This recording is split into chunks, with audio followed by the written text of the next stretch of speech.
Dessa luta, uma luta dura, chama. Como o Ali e o Ankalaev, eles parece que têm 100% de certeza que eles vão ganhar de mim, então eu acho que eles vão aceitar esse desafio. Dan Hardy believes this fight could be the turning point for Ankalaev's career, but warns his striker mindset could be his downfall. Who do the experts think will win?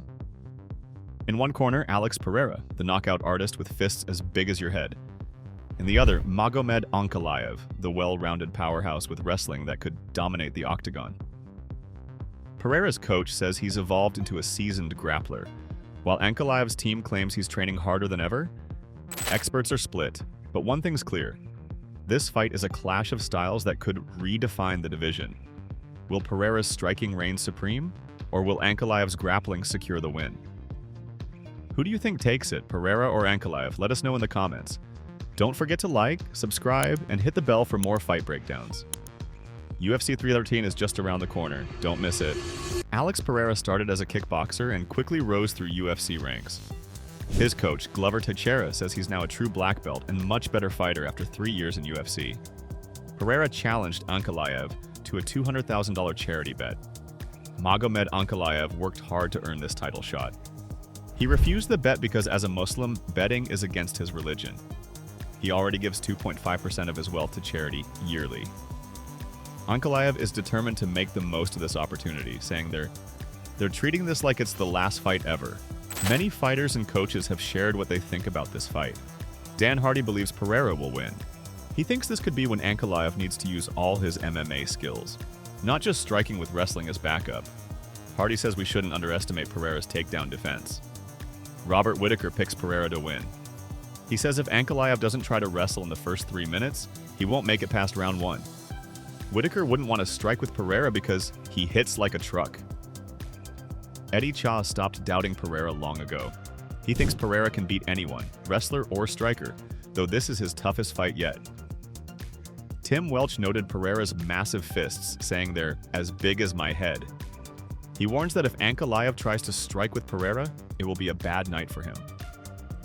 Welch suggests Ankalaev should wrestle, make Pereira work, take him down, and tire him out.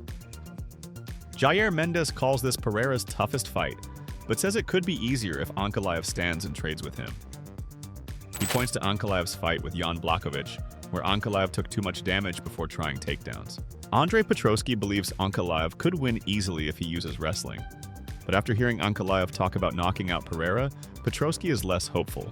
He thinks Ankalaev might stand and trade, though this could be just to hype the fight. Nazim Sadikov says the outcome depends on Ankalaev's strategy. Standing with Pereira is 50-50 at best. If Ankalaev mixes in wrestling and grappling, Sadikov thinks he wins by decision.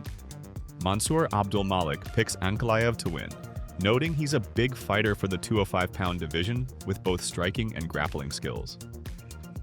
Michael Bisping thinks Ankalaev would be foolish not to wrestle, despite claiming he won't. Bisping worries Pereira might be taking the fight too lightly. Jamahal Hill sees it as an even matchup. He says Ankalaev doesn't take many risks striking and can always fall back on wrestling if pressured. Hill calls it that much of a toss-up that he'd keep his betting money in his pocket. Alex Pereira brings world-class kickboxing to the Octagon. His power is legendary. One shot can change everything. He's warned Ankalaev that he plans to take his head off.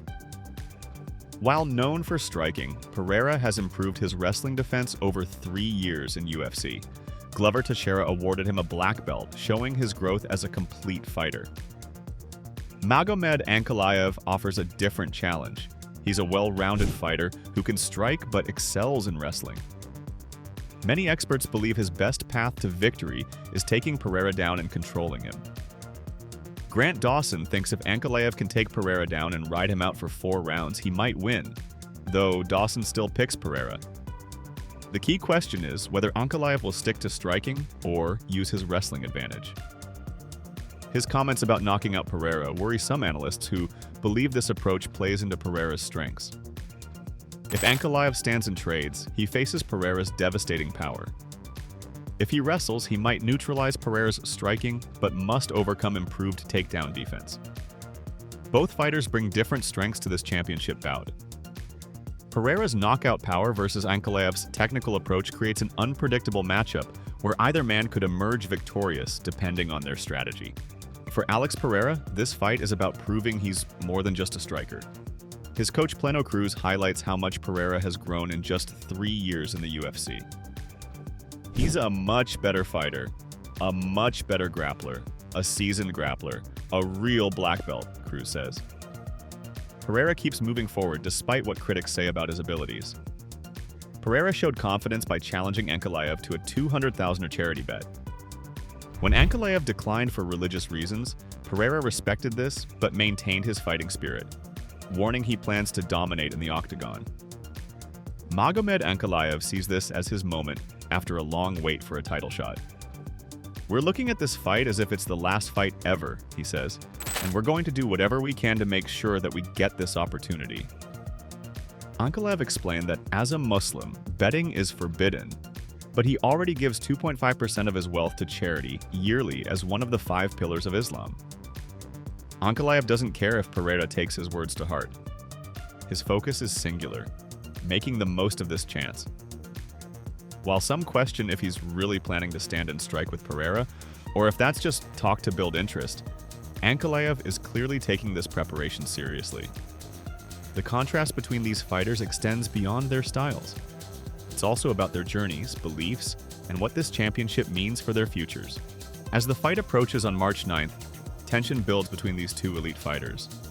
Both men are in peak condition, with Ankalaev reportedly training harder than ever for this opportunity. The fight presents a classic clash of styles that has experts divided. Some believe Pereira's striking power gives him the edge, while others think Ankalaev's wrestling could be the difference maker. As Jamahal Hill puts it, this matchup is that much of a toss-up that he wouldn't even place a bet. Nick Klein, who watched Ankalaev spar in person, calls him a scary dude, but finds it difficult to pick a winner. Grant Dawson isn't impressed with Ankalaev's previous performances, particularly against Jan Blachowicz, but acknowledges he could win through wrestling. The path to victory seems clear for both men. Pereira needs to keep the fight standing and land his powerful strikes. Ankalaev would benefit from mixing striking with takedowns to neutralize Pereira's power. This light heavyweight championship fight promises to answer compelling questions. Has Pereira truly evolved into a complete fighter? Will Ankalaev stick to striking or rely on his wrestling? Can either man implement their game plan when faced with the other's strengths? UFC 313 will deliver these answers when Alex Pereira and Magomed Ankalaev finally meet in the Octagon. Don't forget to subscribe to our channel for more UFC coverage, fight breakdowns, and exclusive content. Hit that notification bell so you never miss our latest videos.